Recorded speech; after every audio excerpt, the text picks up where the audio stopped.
Behold, a gateway to your own past, if you wish. Well, boys, I reckon this is it. Nuclear combat toe-to-toe with the Ruskies. Just to be clear, so these will be heard on every submarine in the Royal Navy? Yeah, they're just automating and digitizing everything. You know, the commander presses a button and the recording of your voice will be heard. Yeah, I'm not interested in all that. Can we just crack on? Fire the nuclear weapons! History's strange, it's alien, and it won't give us what we would like to have. Welcome to Hour 3 of a Tuesday morning on this first day of August 2023. Glad to have you along on 92.7 FM WMMB. Headline at BillMick.com today, the testimony. We're going to shift that a little bit and dive into the history this hour every Tuesday that we're both available. Dave Does History on Bill Mick Live. All right, Dave, you got to tell me as we get started. We're going to have to change Dave Does History. Tell me what's going on here. Oh, it's you know, the internet is a wonderful and wild place, and it's full of people who all use the same names. So sometimes people with the same names get upset, sometimes they don't. And this is one of those cases where they're not upset, but... Why upset them? What's that? Why upset them? Yeah, and you know, it pays to be nice to people sometimes. Yeah, so you have any initial thoughts on a renaming of Dave Does History? Well, Rod and I spent some time with the Chat GPT yesterday trying to see what I saw some of those. That was hilarious. But nothing's ringing my bell. I don't know. I'm thinking, yeah, we'll come up with something. So there you go.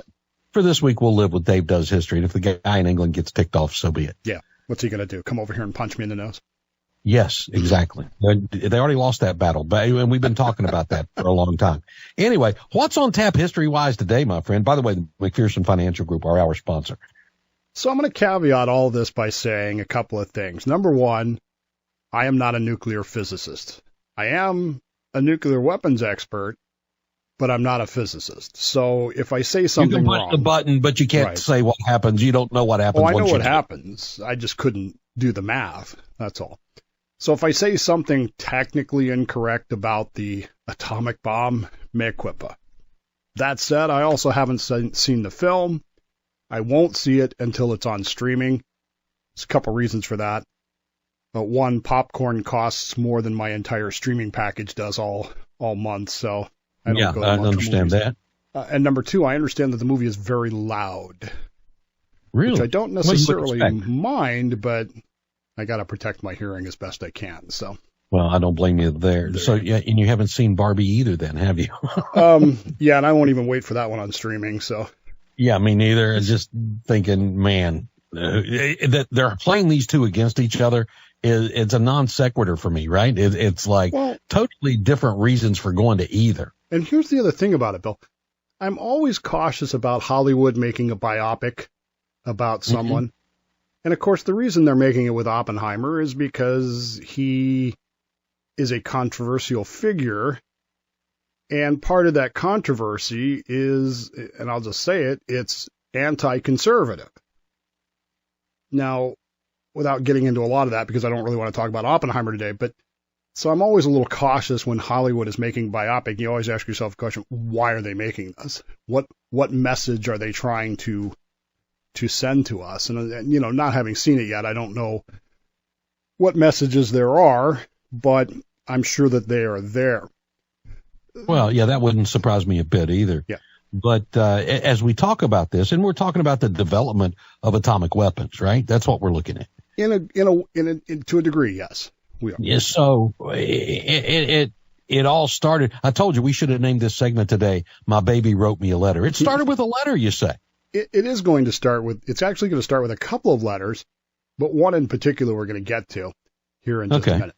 Now, living in the 21st century, as we do today, I want you to think for just a moment, what sort of technological changes have there been in just our lifetimes that would be astonishing to say someone in the 1600s or 1400s?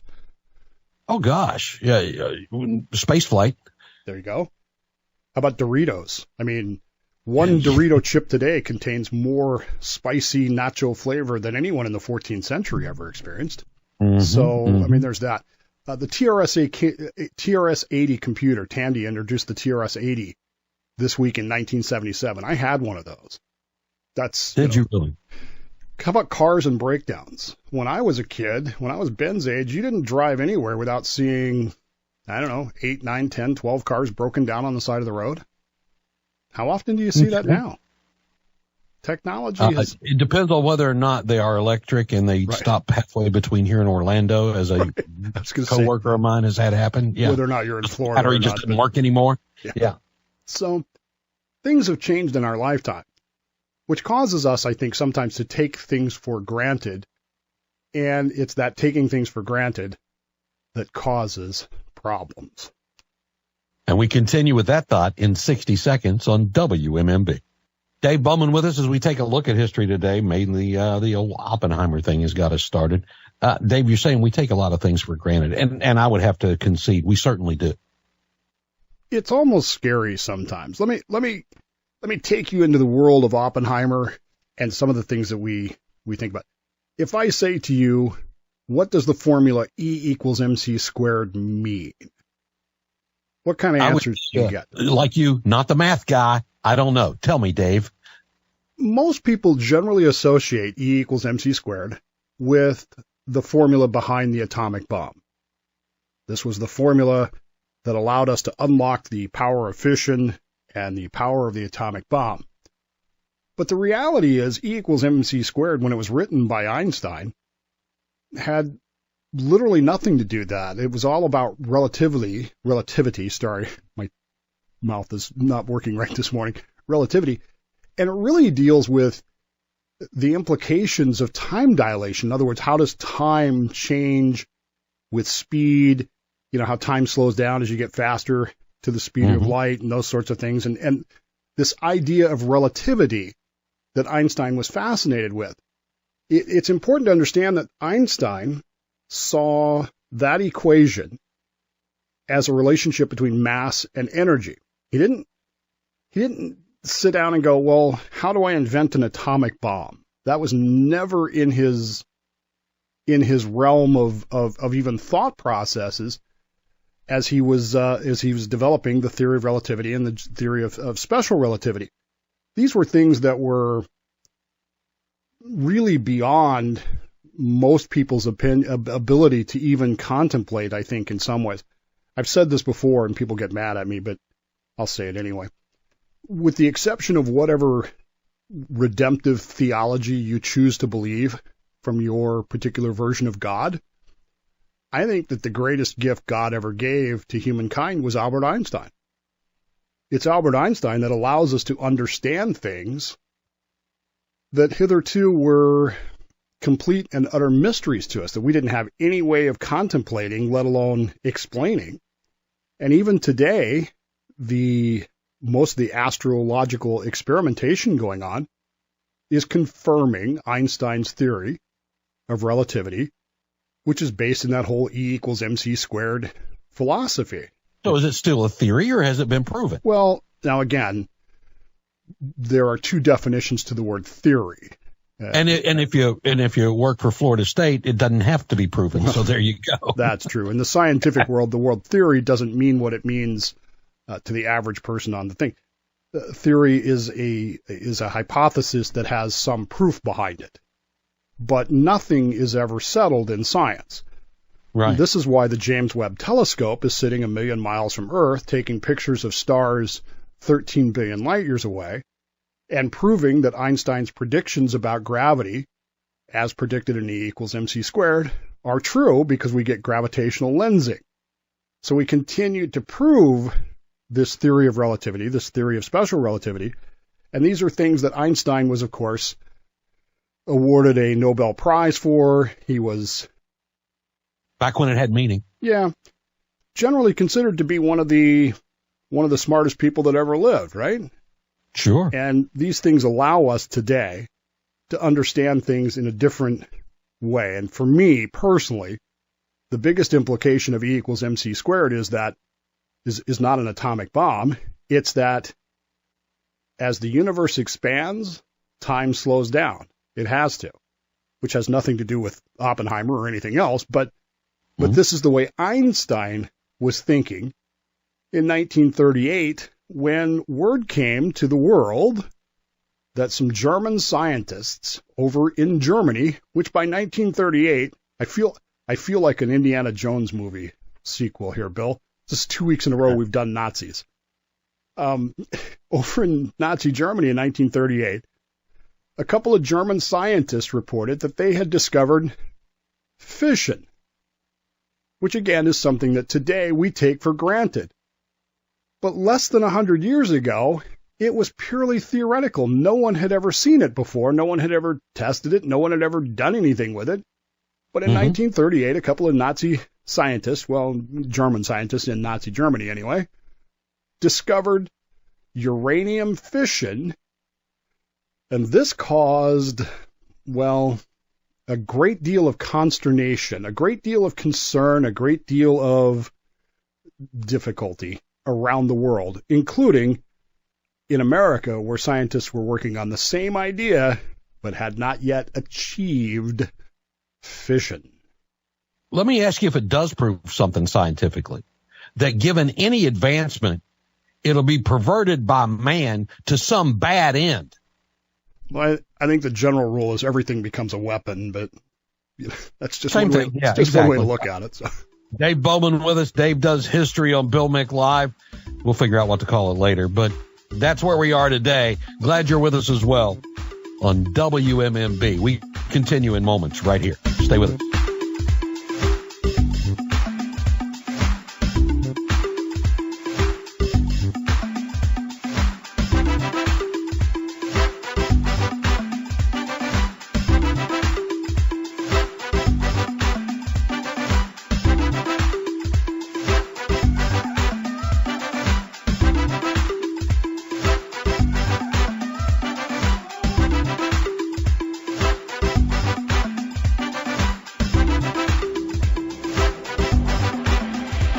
Bowman joins Bill for our weekly look at the past. We're kind of hoping to learn something new, or at least have some fun, you know? It's Dave Does History on Bill Mick Live. The McPherson Financial Group, this hour's sponsor. Thanks for spending your time with us here on WMMB. Dave, I figured we'd use the Dave Does History liners while we still had the opportunity, so there we go. Yeah, for now, but we'll come up with something. And we're getting some suggestions. If you've got suggestions, email them to the show. That'll be fine. Or go to thedavebowmanshow.com, email Dave and give him the thoughts. That'll work as well. We're talking about basically a race to nuclear weapons, Dave, and Germany's got the lead right now. Back in, when did you say this was? 1938.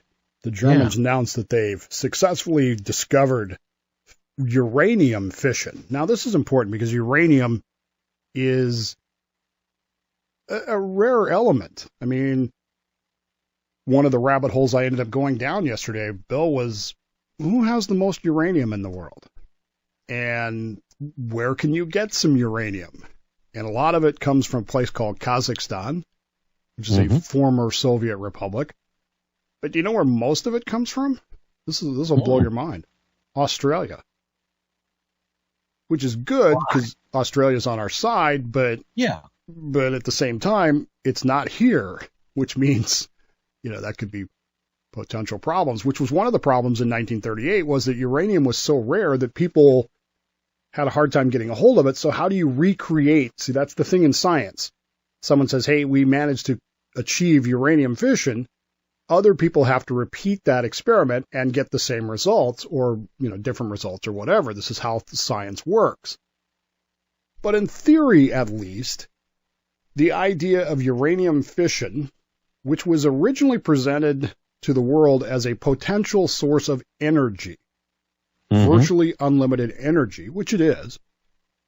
But there's this little footnote, star, hey, oh, by the way, this theoretically might be usable to create these gigantic bombs that could wipe out an entire city just with one bomb. The problem is that there's a lot of hurdles to overcome with this. No one has any idea how to do this. And the general assumption in 1938 and 1939 is there's no way you could build one small enough to be carried by an airplane. It would have to be so big you would have to deliver it by ship, if you could even do it. But the assumption is that Nazi Germany, being, Nazis, is going to try. And they begin to corner the market, the world market, on uranium, much of which in Europe comes from Czechoslovakia, which by 1939 they own. They've invaded and taken over. And they're making money selling it. They're stealing Czechoslovakian uranium and selling it to themselves. So they're making money on both ends of that deal. Okay. But they're also using what they call heavy water experiments. And this will come into place later in the war. They get a lot of this heavy water, which is basically deuterium-infused water, and deuterium being a isotope of uranium. And they actually are shipping a bunch of this stuff to Germany. It's one of the coolest stories of World War II. Some commandos, British and Norwegian commandos, are sent to stop it from getting to Germany so that they can build an atomic bomb with it, use it to further their experience. And it's a fascinating story. They put it on this ferry boat to cross, this railroad ferry boat to cross a lake in Norway, and the commandos sink it. And by the way, Bill, it's still there on the bottom of that lake. And it is just an absolutely fascinating story if you ever get the time. Dave Bowman with us as we look at history and now the race to nuclear weapons as opposed to basically anything else we could do with the power, Dave. I love the phrase, but keep in mind that in the 1930s and well into the 1950s, it was atomic weapons, which is, it sounds like a petty argument, but it would have been important to them. It's not clear in 1938, early 1939, that you actually could build a bomb. It's purely theoretical. It's totally an exercise. But as an energy source, this makes a lot of sense. In fact, 20 years later, from 1938 to 1958, in 1958, the USS Nautilus, the world's first nuclear-powered submarine, will sail underneath the North Pole completely with ease because they don't have to surface to get water or air because they've got this atomic pile powering the submarine electrically. So it's clear that this is going to be a great energy source. In fact, I think I saw this morning, Bill, there's a story out of Georgia that Georgia just activated another reactor down there for energy-wise. It's supposed to provide Georgia and parts of Florida. So as an energy source, it's obvious, but these atomic scientists are terrified because they see the potential use of this as a weapon. And if the Nazis get there first, the Nazis are the kind of people that if they have an atomic bomb, they're going to use it.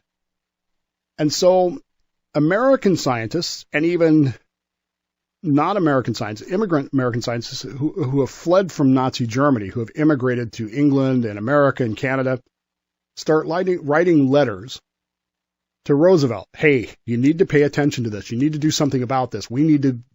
You've got to consider this idea. But they're getting nowhere with him. For whatever reason, Roosevelt in the early 1939, he's getting the letters, but he doesn't really see the issue. And so the scientists, the physicists, come up with this theory, this idea, that in order to get Roosevelt to pay attention, what they actually need is to get the best scientist, physicist in all of history to write a letter as well. And of course, who is that? Albert Einstein. Albert Einstein. And so they pull him aside and they say, look, we need you to write a letter to Roosevelt because we have this problem, which is that nuclear fission could be used to build an atomic bomb. And do you know what Einstein said? You know what his reply to that was? Daran habe ich gar nicht gedacht, which is really bad German for, damn, I didn't even think of that. Albert Einstein did not make the connection between his own theories and the possibility of a nuclear weapon until he was told about this and they said, hey, you need to write a letter because Roosevelt's not listening to us, but he might listen to you. And his response was, wow, that just never even occurred to me that could happen. I never even made the connection. which is amazing to me because, again, we're talking about literally the smartest guy in the world in history. Mm-hmm. And, here's a guy dealing with energy, mass, conversion rates, and he never makes the connection that this could be that this could be turned into a weapon. Well, he saw that pretty quickly. And so he sits down at his typewriter. In August or late July of 1939, he sits down and starts writing a letter to Roosevelt. And it's this letter that's actually going to finally convince Roosevelt, maybe I need to go find Oppenheimer and put him in charge of this because this is obviously pretty serious. Did Einstein see this as a horrific thing? Oh, yeah. He was, He saw the potential for the weapon. And again, if this weapon gets used, and it's not that atomic bombs are bigger, stronger, whatever, they're just more efficient. We wrap it up in our final segment of a Tuesday on Bill Mick Live. That happens in moments here on WMMB.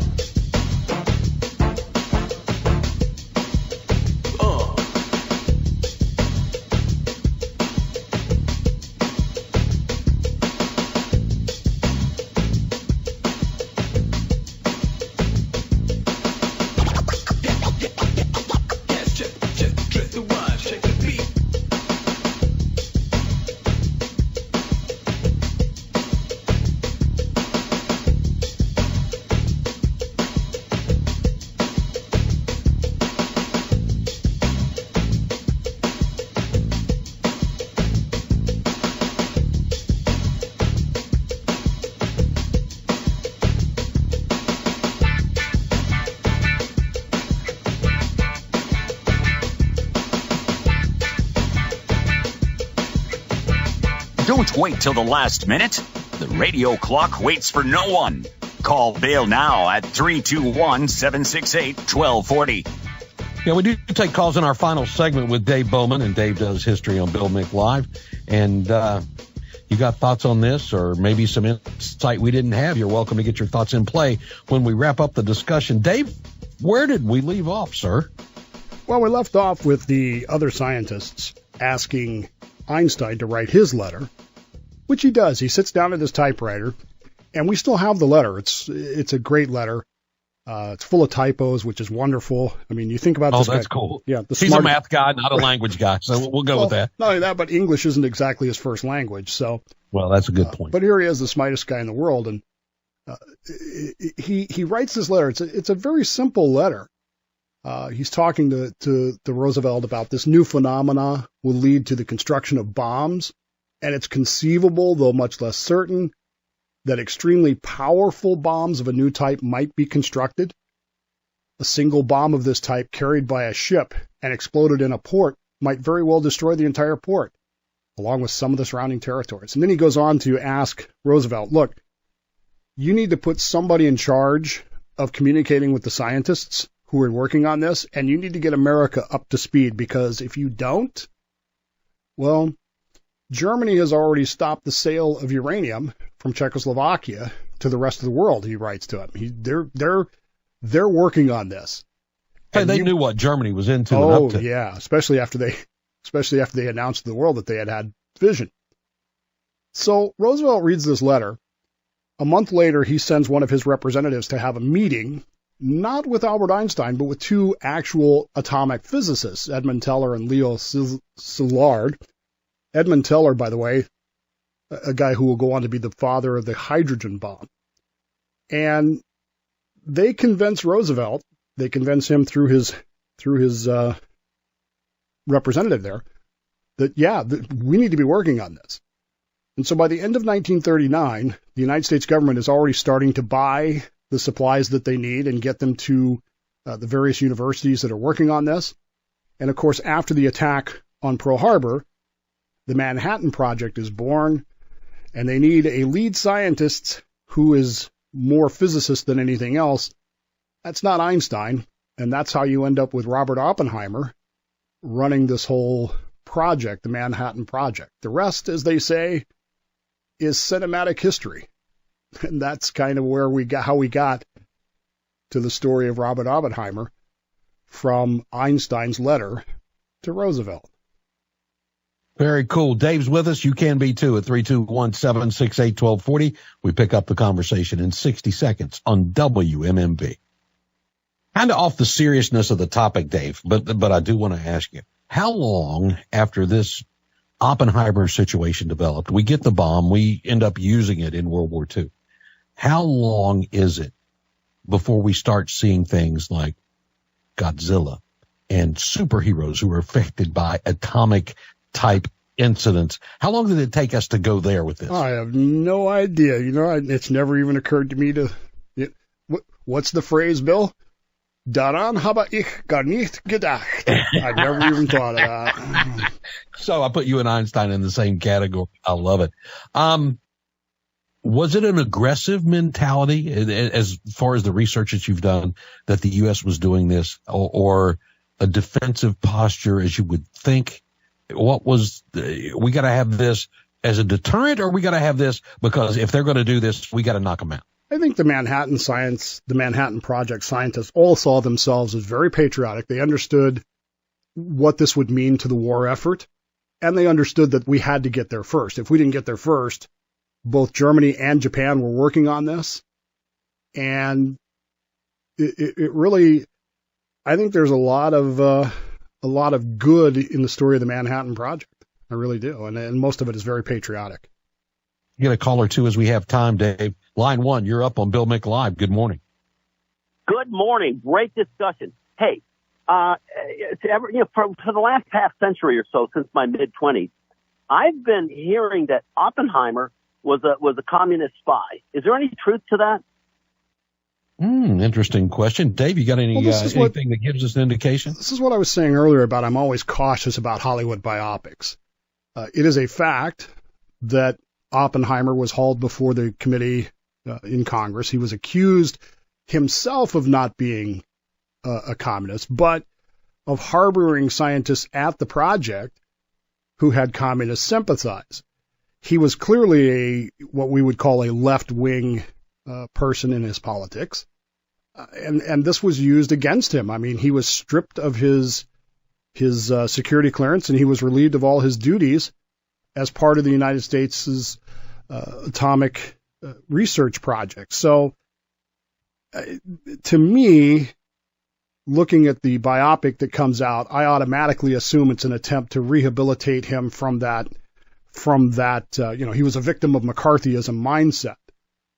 Whether or not he himself was How many of us are thinking today that we should have held on to that a little longer than we did? Well, as it turns out, there was some pretty good evidence that some of these people were communists and some of them were spies. I mean, obviously the Russians got their bomb designed from spying, Klaus Fuchs and the likes of that. So, it's one of those things. To me, and this is purely my read of Oppenheimer and not having seen, again, the movie, I don't personally believe that he was, but I think that he was so intent on his mission, which was to design and build and make it work. That's the thing we don't get. They had to make it work, and they had to make it work every time. That, sometimes you tolerate people's foibles and their flaws because of the mission. And whether these other scientists were communists or fifth column or whatever, they were still working on this, and they were still working on it for the United States. Now, how many of them were feeding it to the Soviet Union, that's a different question. But is it a case of the ends justify the means? When we got there first, but it didn't take long before Oppenheimer was, accused of those things. Whether he was himself a communist or not, I'm not going to judge that. But he certainly allowed people who had communist leanings and communist affiliations into his project, and that ran him afoul of Congress. It ran him afoul of McCarthy, and it ultimately cost him his security clearance. And he spent the rest of his days sailing a yacht off the Virgin Islands. So for the scientists involved in this, it was, we've got to do the math right. We've got to create this. We've got to be the first and the best at creating it. It was more about the discovery and the development than it was about any after effect of the use, like almost like no morality in it for them. This is going to be created. We need to be the creators. It's a fascinating subject. Because again, you're dealing with the science of this. Okay, can we actually do this? Then once you figure out that you can do it, now you got to figure out a way to do it in a deliverable manner. Remember, Einstein had said that you would have to have a ship to deliver this. Well, you've got to engineer this thing down from huge to bomb size. And, the thing people don't get is there were 2 atomic weapons used during the Second World War. The first one was a very simple design, and everybody was certain that it would work that they never even tested it. The Hiroshima drop was the test, and it worked because it was so simple. It's that plutonium bomb, that second bomb, that nobody is sure will work. I mean, theoretically it works, but the engineering of it is so detailed that this is why they have the test at Trinity on July 16th, because they want to see if this will actually work or not. And if it does, then we can shrink this down and put it into a deliverable bomb, which is the one that they dropped at Nagasaki. So it isn't just the math. It isn't just the theory. It's the engineering as well. I mean, the effort that has to go into this. I mean, you got to make uranium-235. You got to make plutonium. You got to make all this stuff. And it's just an incredible, incredible story. Another call, line 1. You're next on Bill Mick Live. Good morning. In the area where we set off the bomb, is there any research from ground zero out? How far is there still some readings of, radiation? Not something I would know. Dave, you have any clue how far out that radiation existed? Well, Hiroshima and Nagasaki are both bustling and busy and well-populated cities. The Trinity site, which is in New Mexico, is limited in visitation. There's only 1 day a year that you can actually visit it. And there is still radiation there. Speaking as someone who served on nuclear-powered submarines and dealing with nuclear weapons, the shielding is pretty good. I mean, according to the Navy, I have a lifetime exposure of 63 millirem, which supposedly is less than I would get, on a 2-week vacation to the beach. But I don't know if I believe that or not, because as it turns out, they announced a couple weeks ago that we were using the wrong radiation detectors. So who knows for sure. But you have a glow about you this morning, Dave. Yes, I do, don't I? But I would point out the fact that Hiroshima is completely safe. People live there.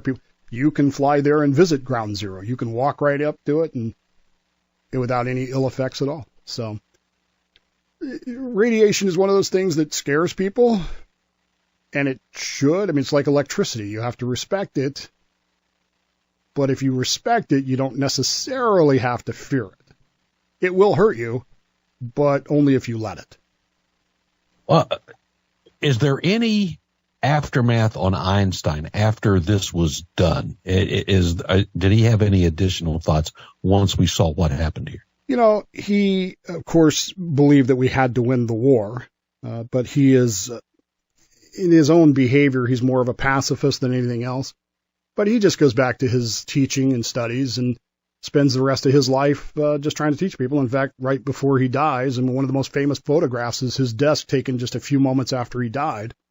And he's still working on, proving his theory of relativity. That's what he was passionate about. And again, going back to that, it was more about, as you said, time dilation, time changing the faster you go. And what implications are still there for the theory of relativity that we haven't? Well, we're still unless you listen to Coast to Coast, we don't know about time travel yet, right? I don't think time travel is an issue, but even the James Webb Telescope is seeing time dilation in its photographs. So It's there. It's just a question of, okay, we've proven it's there. Now, like fission, what do we do with it? Dave, thank you. Appreciate it as always. We're off next Tuesday from Dave Does History. We'll create a name between now and the next time we visit. The McPherson Financial Group brought you the hour. Wide Open Wednesday tomorrow. We'll see what you want to say. Dave, thanks again. All right, man. See you in a couple weeks.